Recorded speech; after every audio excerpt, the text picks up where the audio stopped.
Saya datang ke sini sebenarnya untuk menceritakan masalah saya. Dan saya ingin konseling.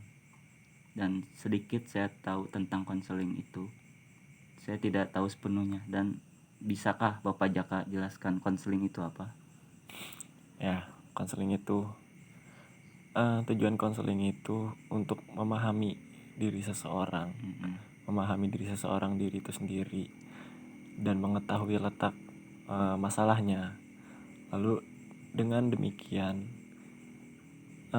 terencanalah suatu opsi-opsi solusi untuk menentukan Anda memilih opsi mana untuk menyelesaikan masalah tersebut.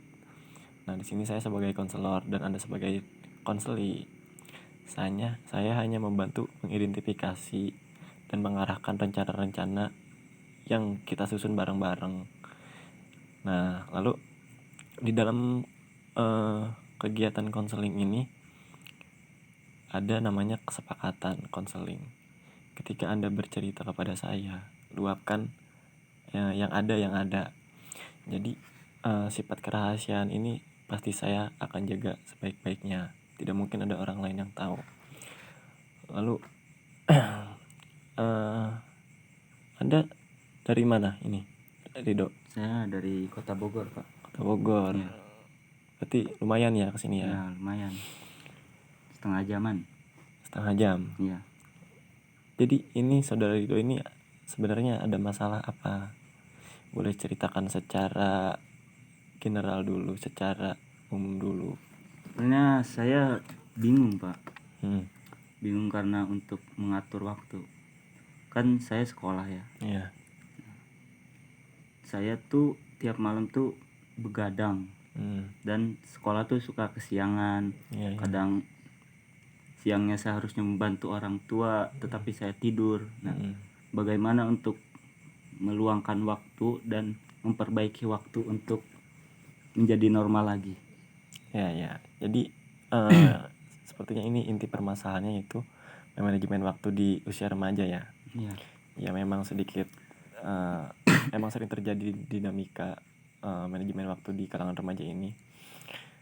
Ya, sekarang saya ingin tahu, coba Anda jelaskan atau petakan waktu-waktu mulai Anda bangun itu ngapain aja, rutinitas keseharian. Setelah bangun ngapain, dari siklus itu dari bangun tidur sampai Anda tidur lagi itu ngapain aja. Iya. Biasanya saya kalau bangun pagi itu, Pak.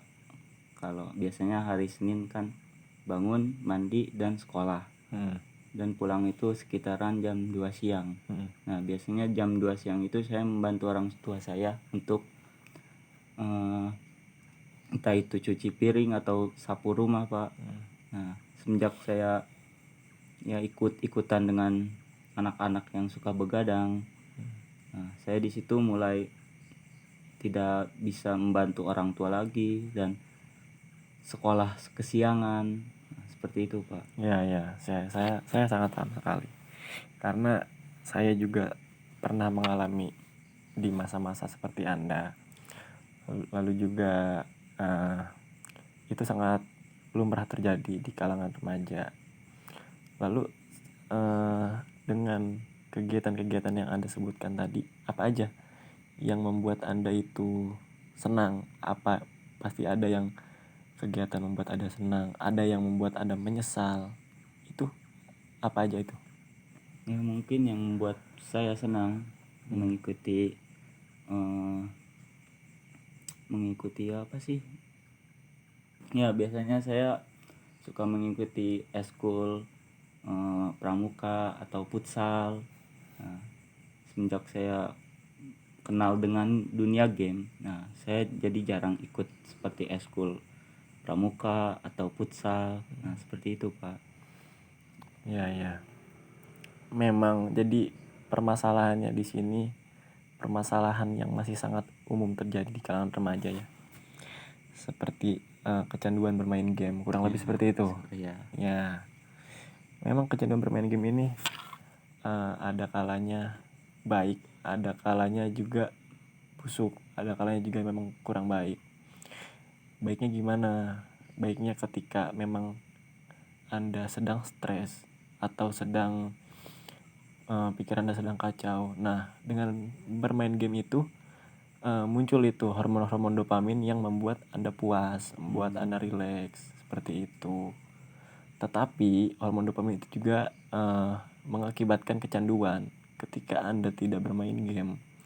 Nah, tidak ada lagi faktor yang menstimulus hormon dopamin tersebut, sehingga ketika Anda tidak bermain game secara sebentar, itu pasti Anda kecanduan bermain game. Seperti itu kan? Iya, seperti itu, Pak. Ya, sebenarnya eskul itu sudah bagus untuk mengasah soft skill dan hard skill yang Anda miliki. Tetapi Anda juga tentunya harus mengedepankan sebagai anak laki-laki Iya, Pak. tanggung jawab tanggung jawab di keluarga, tanggung jawab di pribadi, karena anak laki-laki itu tanggung jawabnya besar. Tanggung jawab kepada pasangan kelak nanti, tanggung jawab kepada saudara-saudara, orang tua. Mulai dari sekarang, bermain game ada porsinya. Anda harus memanage waktu, menjadwal. Kayak contoh, bermain game sebelum belajar. Anda harus petakan bermain game 30 menit, contoh. Setelah alarm atau di timer itu main game 30 menit, sudah selesai. Bisa dilanjutkan di sesi berikutnya, jadi terjadwal. Ketika tidak terjadwal, itu memang akan abai, memang akan kecanduan dan menghabiskan waktu itu. Terus juga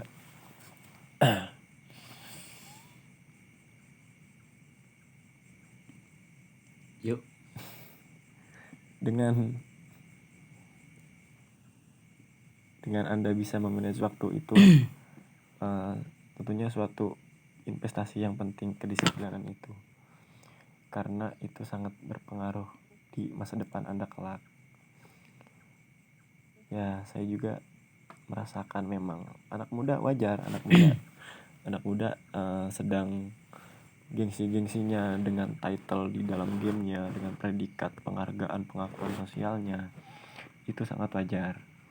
Dan itu tidak buruk, itu merupakan suatu prestasi non akademik, bisa dibilang. Terus juga saya mengapresiasi sih dengan keterbukaan Anda. Yang Anda ceritakan itu bukan suatu aib Anda, merupakan suatu poin yang perlu Anda koreksi lagi. Nah, setelah gimana nih menurut kamu setelah proses ini? Apa yang kamu rasakan dan apa yang kamu akan lakukan ke depannya?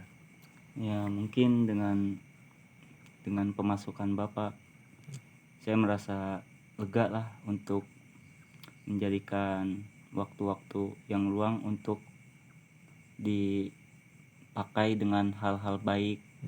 Tidak menggunakan waktu yang untuk lama bermain game. Ya, dan bolehlah mungkin bermain game, tapi ingat waktunya mungkin. Ya, seperti itu lah, Pak. Dan saya terima kasih untuk pemasukan Bapak yang sangat amat bermanfaat buat saya, Pak. Ya, Pak. Ya, memang segala sesuatu itu memang ketika berlebihan itu tidak baik. Tidak hanya dalam sektor game, sektor pendidikan, makan, waktu Anda di keluarga, memang ketika semuanya didominasi dalam satu sektor itu memang kurang baik, apalagi bermain game. Dengan Anda kecanduan bermain game yang terlampau batas waktunya, itu akan meluputkan Anda akan kewajiban, akan hak, akan harapan Anda ke depannya, seperti itu. Nah, harapan saya nih, saya mau Anda itu ke depannya bisa komitmen gitu. Ini saran saya, demi kemajuan diri Anda 1% setiap harinya. Anda coba memanage waktu atau menulis, contohnya ya, menulis waktu Anda bangun tidur jam sekian ngapain aja. Nah, ketika sudah ada batas-batas ruang lingkup waktu tersebut, nah itu kita bisa batasi dengan mudah, seperti itu. Baik Pak. Ya, mungkin seperti itu. Terima kasih Saudara Rido telah meluangkan atau meluapkan isi masalahnya. Cukup bagus. Ini adalah sebuah kesadaran diri untuk membangun diri lagi yang menyelesaikan masalah-masalah di dalam individu tersebut. Ya, terima kasih Rido. Terima kasih Bapak. Sama-sama.